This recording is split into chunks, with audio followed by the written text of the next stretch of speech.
주셨네요. 다음은 존경하는 정진석 의원님 질의해 주시기 바랍니다. 네. 직접 발언은 SNS는 괜찮고 직접 발언 안 된다는 건 아니죠. 그런 의미로 얘기하신 건 아니겠죠. 네, 깊이 반성하고 있습니다.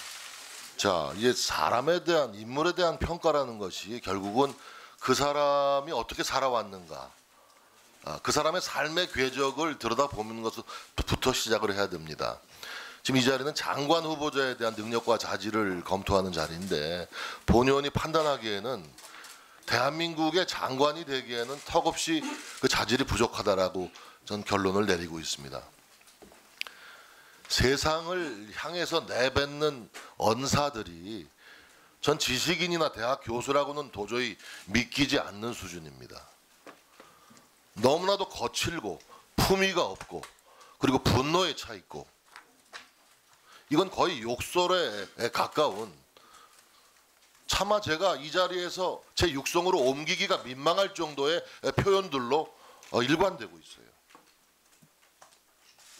그리고 자기 전공 분야에 있는 남북 문제나 뭐 통일 문제에 국한되지 않아요.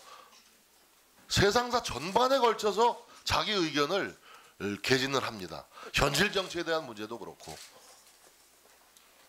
이 자리에 계신 여당 의원 한 분에게도 도저히 해서는 안 될 욕설에 가까운 비난을 했어요. 현직 대통령에게도 그랬고, 또 현직 대통령이든 박근혜 전 대통령을 향해서는 거의 정신병자 취급을 했어요.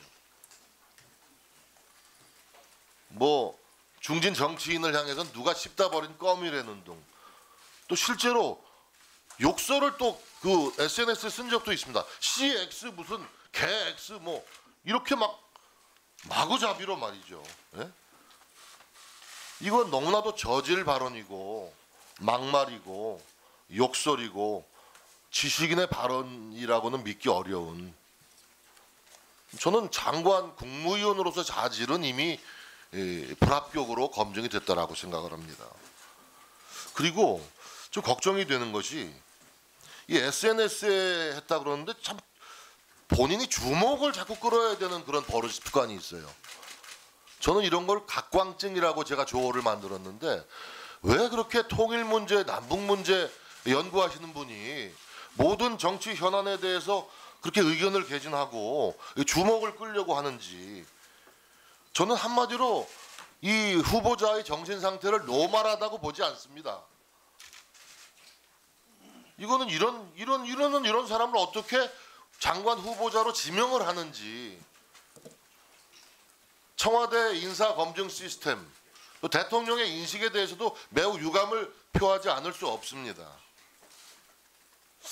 오죽하면 이낙연 총리가 지난주 대정부 질문석상에서 후보자를 향해서 언동이 지나쳤던 것을 알고 있다라고 시인을 했어요.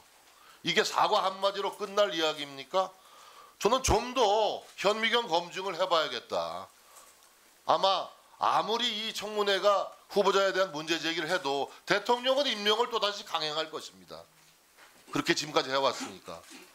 그러나 국민들은 지금 이 시각 이 청문회 실황을 똑똑히 보고 있습니다.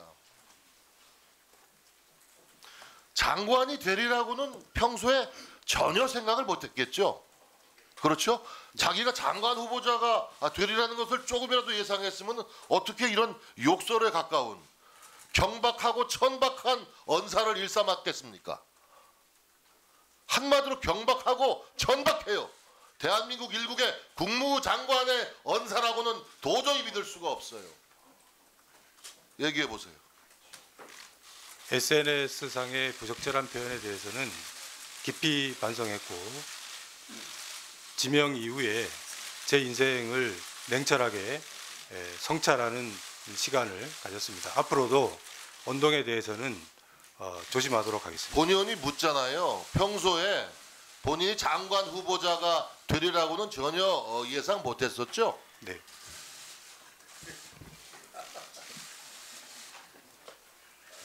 추후에 질의가 계속되겠습니다마는 통일부 장관으로서 북한을 대하는 남북 문제에 임하는 시각과 인식이 너무 북한 편향적입니다.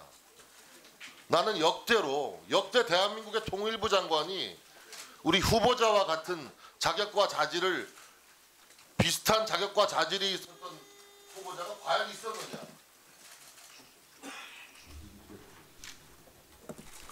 예.